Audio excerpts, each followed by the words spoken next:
My mom died when I was 3 years old. I only found out about it when I was 7. They would tell me that she went on a business trip. And when I started to ask questions, they told me that she went to a hospital and unexpectedly died. And this is not a satisfying answer.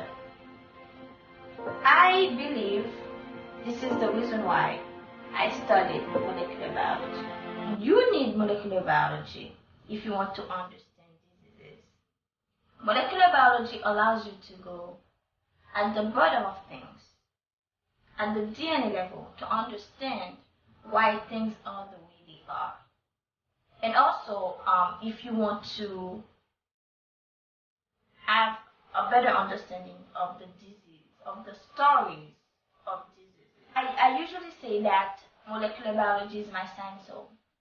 Whenever I am put in charge of a scientific project, I feel like at home because it is another opportunity for me to contribute to the world that I have the